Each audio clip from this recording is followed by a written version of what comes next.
Yeah, of course nafikiri kwa sababu unaelewa system nzima.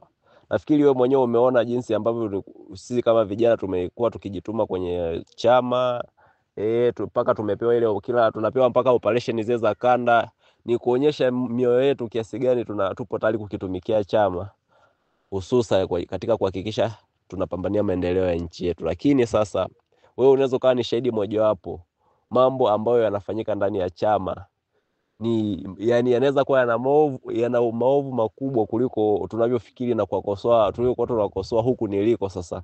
Mfano naweza nikazungumzia kitu kidogo. Huwa tunapenda kuzungumzia masuala ya uwizi wa pesa, utakatishaji wa pesa. Sasa kwa mfano mimi nilikuwa ni mtu ambaye nikipenda kutaka kuona haki sana ikitendeka ndani ya chama. Hususa nilipenda kufuatilia zile mali za chama kwa yani zionekane. Kwa mfano unakuta upo kwa kikao unauliza kuhusu mali za chama. Sasa kwa sababu kuna watu walishaziteketeza zile mali za chama na wapo kwa system ya chama, wanakuona kama unageuka kuwa adui. Vile vile tulitengeza mipango kama mkoa wa Songwe upande wetu kwa ajili ya maandalizi ya maandamano ya ambao tulipanga kuyafanya. Nafikiri ilikuwa ni mwezi wa ngapi ule? Of course sijui ilikuwa ni mwezi wa ngapi. Tulipanga kutakuwa na maandamano kila sehemu. Nafikiri ile maandamano yalitakiwa kufanyika yalitakiwa kuanzia Dar es Salaam, lakini yalisitishwa. Kwa hata kwa upande wetu hayakufanyika. Lakini watu tulichangia fedha zetu, watu wananchi tuliwachangisha fedha, tulichangisha pesa kwa wadau. Hatimaye sasa yale mambo unapofika unakuja unauliza kuhusu zile pesa, unakuta tayari zilishapigwa, hazipo. Na right umeweza kuona kwamba chama tumeona kinaenda kwa mambo ya makundi ambayo hayataki kuvunjika. Leo ukionekana wewe labda unatoa hoja ambazo zinaweza zikafanya aidha ni mtu fulani alifanya jambo ambalo linatakiwa kuwekwa wazi na alipatiwa usuluhisho, unaonekana unakuwa adui, unageuka kushambuliwa. Hususan mimi naweza kuzungumzia katika masuala makubwa ya mali za chama, ambapo tuna viongozi wa mkoa, tuna viongozi wa wilaya na majimbo ambao wale ndo wanamiliki, viongozi wakubwa wa juu wale wanamiliki mali zote za chama. Hata kama kuna chochote kile, kwa mfano kama Mbozi kuna pikipiki, kulikuwa kuna pikipiki, kulikuwa kuna viwanja ambavyo vinatajwa kwamba vimenunuliwa, lakini hakuna hata kimoja kinachofahamika. Mwisho wa siku mimi watu nilioishi nao Chadema nimeona ni watu wenye tamaa na madaraka.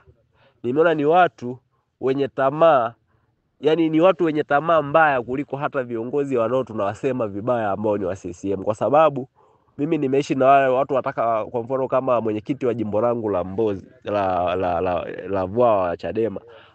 Yani nina ushahidi mpaka leo ambao yeye kwanza alitaka kuwaibia wanachama fedha milioni 10 na 800,000, akitaka kushinikiza hizo pesa zichangishwe kwa wadau kupitia jina la chama, ingawaje chama akijapitisha kwa maazimio ya kikao ya kusema achangishe hizo pesa. Na hatimaye tunakuja kukuta barua kwa wadau zikisambaa kwamba anahitaji kufanyaje, kuchangisha fedha za kununulia vyombo vya muziki. Wakati huo akaitisha kikao kusema anataka kujitolea yeye kama mwenyekiti anunue muziki kwa hela zake yeye. Sasa mwisho wa siku mimi napolibaini jambo kama hilo naanza kupigwa vita.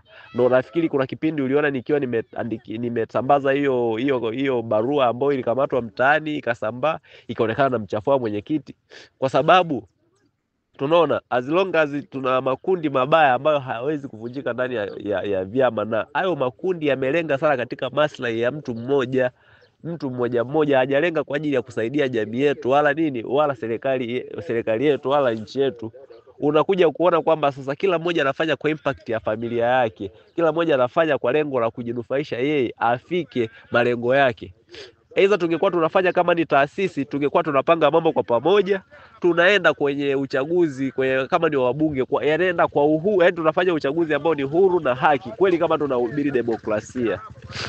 Lakini vile vile naweza nikafupisha kwamba sasa nimeona sasa yale maovu ambayo yamekuwa yakifanyika hususan kwenye chama chetu ni mabaya, ambayo hayanifanyi mimi kuendelea kuikosoa serikali, wakati tunayofanya sisi ni mabaya kuliko inayofanya serikali. Maana serikali inapofanya inafanya mazuri mengi, lakini tulikuwa tusemi kwa sababu tulikuwa wapinzani, ila tunaona haya ni maendeleo na tulikuwa tunaikosoa kwa lengo kwamba iboreshe, nayo inatusikiliza inaboresha. Sasa kuna sababu gani ya kuendelea kubaki Chadema? Mimi nikaamua kufanya maamuzi sahihi nikaona kwa sasa siasa safi na siasa ambayo itanifaa mimi kama kijana, ili nisipoteze muda wangu kumpambania mtu tumbo lake, ili nikae sehemu ya nikawe sehemu ya kufanya taifa langu lisonge mbele. Nikaamua kufanya maamuzi hayo hapo, lakini kikubwa sikutaka kutukana, sikutaka kuongea madhaifu ya chama nilichotoka, kwamba labda kuna mabaya ambacho inafanya. Kwa yale niliyoona kwa hicho chama yanabaki ni siri yangu na fundisho, kwamba sasa chama kipi kina ubora kwenye nchi ambacho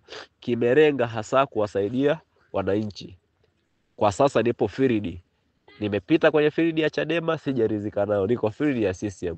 Kwa nako naendelea kupima, je, pananifaa kufanya siasa kuonekana naendelea kuwapambania wananchi wa Tanzania? Kwa sababu kuwapambania wananchi sio lazima kuwa upinzani. Hata ukiwepo kwenye mfumo wa serikali, chama tawala, kama lengo lako ni kupambana kwa ajili ya wananchi, utapambana, utawasemea mazuri, utawaombea kwa viongozi watakaposikiliza na kutekeleza hilo ulioomba, tayari umewapambania. So mimi sitaki tu labda ionekane kama kuna jambo baya ambalo limetokea ndani ya chama huko ndo limefanya nihame. Hapana.